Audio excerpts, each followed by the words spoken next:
Ayan, natagpuan mo na ba ang hilig mo sa buhay, no? Dahil ako ay, ang aking pagkahilig sa pagtatanim ay marami pong benefits sa aking katawan, no? So, bukod na makakain ka pa ng sariwa, no? Malaking tipid at nakakatulong sa katawan na maging malusog at malakas. Kasi bakit malusog? Kasi pag kumain ka ng alam mo na walang mga spray, walang mga insecticide na mga pagkain ay healthy talaga at laking tipid mo rin pag nagkaroon ka ng mga pananim, no?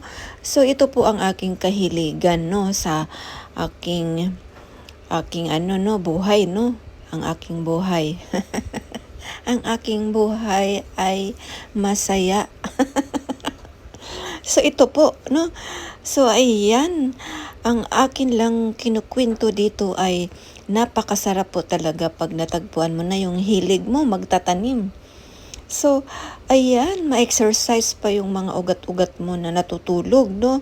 So, pag nag-exercise ka, no, wala pong magbabara sa iyong pagkaupo. Ayan, yung bilbil ko, lumiit na ng konti. Joking lang po, no? So, ang maibigay ko lang tips, no, guys, no? Kasi, sa kapapanood ko ng mga sa YouTube yung pagtatanim, no? Alam nyo ba na isang piraso lang na mani itanim mo ay magkakaroon ito ng multiply, no? So, ang dami pong bumabalik sa'yo, isang buto lang na mani, no? Marami siyang bumabalik, no? Kaya imaginein mo na lang kung marami kang tanim. Isang buto ng mani, ang dami, 100 times na bumabalik sa'yo. So, ito ay isang extra income. Tips naman ito, guys. Ang dami talagang biyaya talaga. Nasa sa iyo na lang yan. Kung ibigay ko na lang sa iyo yung mga tips kasi hindi naman ako mayaman. Wala naman akong gold na ibibigay, no? Kundi ito lang aking karunungan na mula sa Diyos talaga ito. Siya ang nagbibigay, no? Na pag natagpuan mo na yung hilig mo, pag wala kang ginagawa, no? Wala akong ginagawa kasi ang dami kong oras, no? Ito ay ginagawa ko, no, na ito ay extra income din, no?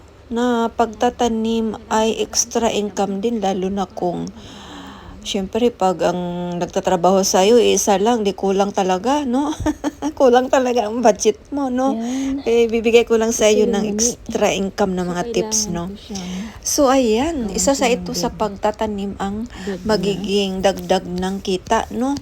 Kasi syempre pag marami kang marami kang ibibenta, marami ka ng kita, nag-ano ka na dito na mukha ka nang nag-iimprintan ng pera, no? So ito po ang aking pangalawang tanim. Ayan, bibigyan ko ulit kayo ng mga tips.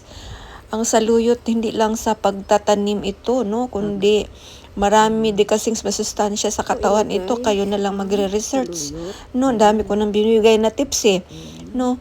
Ang pagtatanim ng ng saluyot, no, ay ayan, magandang lupa syempre, no?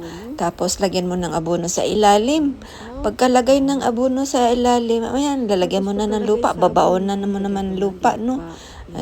Parang tayo, banabaon na ng lupa, no? Pero at least, may nagawa ka na sa mundo, saan ka man pumupunta ng ibang mundo, no? At least may nagawa ka na maganda. Na joke lang din po yun, no? So, ayan, pagkalagay ko ng abono, nilagyan ko na ng tanim na saluyot at syempre diligan. Thank you for watching. Bye!